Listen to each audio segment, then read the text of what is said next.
of me is Samsung Galaxy S25 Edge, and today I would like to show you how you can turn on or off adaptive brightness.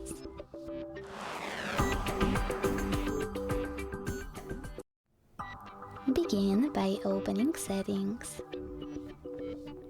Now scroll down a tiny bit to click on Display.